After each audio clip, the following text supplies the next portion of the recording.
in a while that's new. Which means it may suck. So it's not my fault. It's a first draft. So some of you may remember Jennifer Champion wrote a poem recently called Dear 12-Year-Old Self, 13-Year-Old Self. So there's sort of a sequel to sort of reference to my poem called my Dear 12-Year-Old Self. And this, but what she didn't know was that I was already in the process of writing a sequel to that poem. And so this is called Dear 24-Year-Old Self. So it could, because like 12 and like 24, and I'm like older than that now. So like talking about 12 years old just like seems really, I don't know, irrelevant. So Dear 24-Year-Old Self, and I guess the only thing you may or may not need to know is that the 12-year-old self poem ends with your main concern in life right now is whether or not you'll ever own a dog, and yes you will, and be a great dog, but he's going to die a slow and painful death. So based on that, that's how I start this. Okay, all right. Okay, so Dear 24-Year-Old Self. So where were we? Oh right, your dog just died, and your mother is still crying for the third night in the living room, and you are still sobbing, and your junior from university, who just wanted a place to crash, has her arms around you, and you're amazed at how little embarrassment you feel. But your mother will be happy again, and you will get another dog, and this dog will live forever, because we will have that kind of technology in 2017. Because much worse things will happen than your dog dying, and there will come a time when your mother will never be truly happy, but there will come a time when you realize that's not really your problem. Dear 24-year-old self, oh wait, you were 23 when this happened. Dear 23-year-old self, as you probably know, lovers who cuddle are far more dangerous than the sex havers. Dear 23-year-old self, look, I know you're really into anti-capitalism and living for free, but you know what will make you really legit in the eyes of your judgmental class-conscious friends? Getting a job during university, you spoiled cunt. But where were we?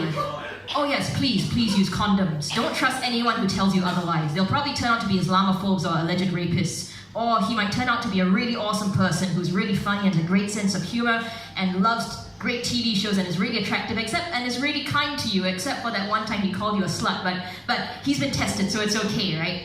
What I'm saying is, when a guy refuses to wear a condom, laugh in his face and leave.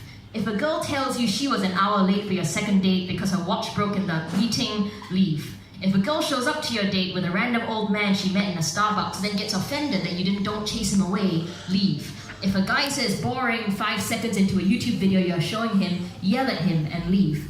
If you find yourself being tricked into eating at a Korean restaurant in London with the entire Singapore Society of University, leave. When the WhatsApp group gets too filled with too many layers of passive aggression, more than you can count, leave. If a guy says his fiancée is totally okay with you guys hooking up, leave. If the girl you're dating says she's no longer sexually attracted to you, leave. If a guy tries to trick you into a threesome by literally pushing his other partner onto you while you three share a bed, and you three are still asleep, set his dreadlocks on fire. Tell him that cultural appropriation is going to be a big thing in about 2 months, and you're really doing him a favor.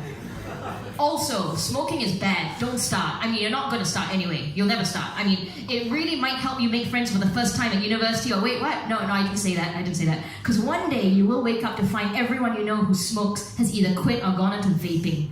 Because, well, then again, being drunk among strange anarchists on a mountain in Romania is really not a good excuse to start smoking, but it's a pretty epic story, isn't it? No, I mean, it's a terrible story, it's a terrible way to make friends. You'll never make true friends through smoking, and forget I said this. Dear 23-year-old self, for the love of God, please memorize your poems. Just do, please.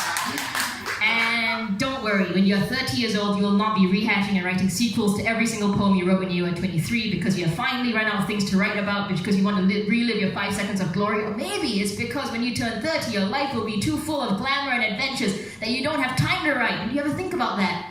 Dear 23-year-old self, this poem is not for you because you already know all these things and you're not going to listen anyway. Because I wouldn't want you to listen, because this is less an impossible laundry list of advice to a person who doesn't really exist anymore than a to-do list for my 30-year-old self of things I'm putting off, so I think I can blame my younger self for not doing, so I can keep on not doing them, because I'm supposed to say something to make the world make sense to these strangers in this room who will hear this poem. So dear 23-year-old self, You will still fall over and skin your knee long after you turn 25, but at some point your knees will start taking longer and longer to heal. Injuries will embed themselves deeper and deeper inside of you, and things will take longer and longer to get better. So keep doing whatever the hell it is you're doing. Embarrass yourself. Wear shitty clothes that Facebook will remind you about.